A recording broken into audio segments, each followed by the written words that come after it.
جس میں 39 روز اس مٹی پر غم کی بارش ہوئی اور ایک دن اس مٹی پر خوشی کی بارش ہوئی. یہی وجہ ہے کہ انسان 39 دن پریشان رہتا ہے. کئی مہینوں کے بعد ایک دن اس کو خوشی کا ملتا ہے. یہ اس مٹی کی تاثیر ہے کہ چونکہ اس مٹی پر غم کی بارش، درد و الم کی بارش، مصائب کی بارش اور ایک دن مسرت کی بارش آئی. اس میں انسان کتنے دن گزر جاتے ہیں، پریشان رہتا ہے، ٹینشن کا شکار رہتا ہے. پھر جا کر اس کو خوشی میں پھر اللہ پاک کی ذات فرماتی ہے وَإِذْ قَالَ رَبُّكَ لِلْمَلَائِكَةِ إِنِّي خَالِقٌ بَشَرًا مِنْ صَلْصَالٍ مِنْ حَمَإٍ مَسْنُونٍ. پھر اللہ پاک کی ذات نے فرمایا کہ اس مٹی سے میں ایک بشر بنانے والا ہوں. من صلصال من حمأ مسنون. ان کو سوکھے گارے سے، وہ جو کڑکدار گارا تھا اس سے میں جو ہے کیا ہے آج ایک اپنا نائب بنانا ہے، ایک اپنا خلیفہ نامزد کرنا چاہتا ہوں. پھر دوستان محترم اس مٹی سے گارا بنایا اور پھر مکے اور طائف کے درمیان وادی نعمان کے قریب میدان عرفات میں اس مٹی کے گارا کو رکھا گیا. پھر اللہ پاک نے اپنے دستے قدرت سے اس انسان کو بنایا. دستے قدرت سے انسان اپنے مقدر پر حیران ہو گیا، اپنے مقدر پر خوشیاں منائے. یہ انسان جو ہے اللہ پاک نے اس کو اپنے نائب بنایا اور پھر اپنے دستے قدرت سے انسان کی باڈی کو بنایا، انسان کے جسد کو بنایا. دوستان محترم پھر جب وہ جسد تیار ہو گیا اور پھر قرآن فرماتا ہے کہ وَنَفَخْتُ فِيهِ مِن رُوحِي، اور پھر ہم نے اس کے اندر روح کو پھونکا. یہ جو باڈی تیار کی آدم کی باڈی، آدم علیہ السلام کا جسد، اس کے اندر پھر اب مرحلہ تھا. وہ تو مٹی کا ایک ڈھانچہ تھا، ایک جسد تھا، وہ خاک کا ٹکڑا تھا، بے جان تھا. اب اللہ پاک نے اس کو جان ڈالنے کے لیے قرآن مجید فرقان حمید فرمانے کے بعد نفخت فیہ من روحی، اور پھر ہم نے اس کو روح کو پھونکا. اب سوال یہ ہے کہ روحی، قرآن مجید فرما رہا ہے کہ روحی کہ میں نے اس کے اندر اپنی روح کو پھونکا. اب رب کی جنس ہو، انسان کی جنس ہو، انسان مٹی کا پتلا اور اپنے قریب جو ہے نور تک مسیحا بھروا. جب رب کی جنسی ہو رہے ہیں، انسان کی جنسی ہو رہے ہیں، تو پھر انسان کے اندر وہ روحی کیا ہے؟ کیا رب نے اپنی روح کو پھونکا؟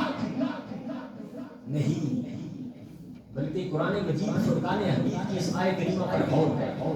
اللہ پاک کی ذات فرماتی ہے وَإِذْ قَالَ رَبُّكَ لِلْمَلَائِكَةِ، جس طرح پہلے عرض کہ وَإِذْ، اس کے پیچھے اس کو چھپا ہوا ہے کہ میرے محبوب وہ وقت یاد کرو ربوں کا، اے محمد، جب تمہارے رب نے اپنے ملائکہ کو اکٹھا کیا اور فرمایا کہ انی جاعل فی الارض خلیفہ، میں اپنا نائب نامزد کرنا چاہتا ہوں. یہ بات جو ہے کس سے ہو رہی ہے؟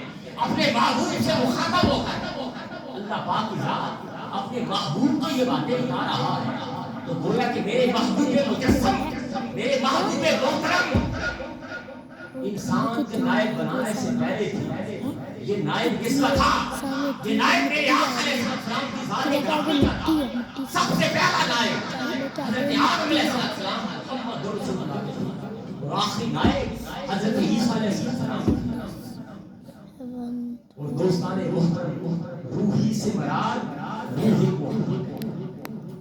روحی سے مراد کیا ہے؟ روح محمد. وَنَفَخْتُ فِيهِ مِن رُوحِي، اور پھر ہم نے آدم کے جسد میں روح محمد کو پھونکا تو آدم کا جسد کھڑا ہو گیا. آدم کا جسد کھڑا ہو گیا اور یہ کائنات بھی مردہ تھی.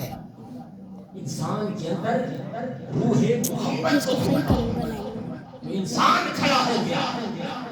یہ کائنات بھی مردہ تھی اور کائنات کے اندر بھی روح محمد کو پھونکا تو کائنات کے اندر جان آ گیا.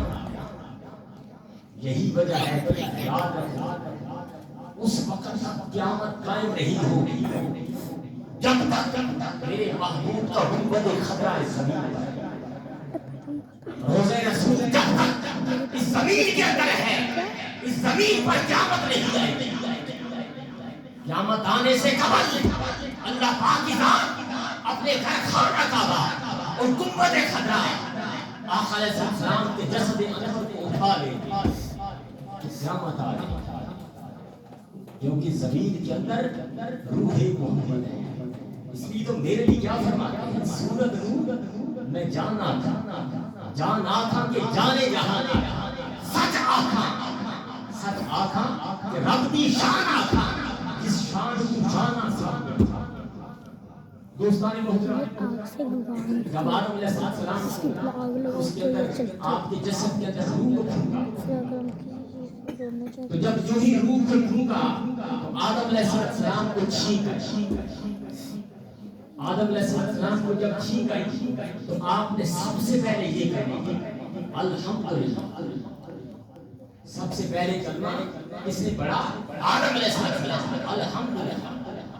اور آپ کے جواب میں تمام ملائکہ نے کہا یرحمک.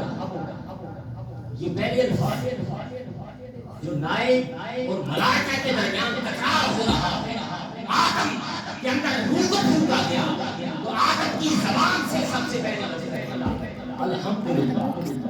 اور ملائکہ نے کہا یرحمک. اس کے بعد دوستان محترم جب آدم علیہ السلام کھڑے ہونے لگے تو لڑکھڑا کر گر پڑے. جب گر پڑے تو اللہ پاک نے فرمایا کہ خلق الانسان من عجل.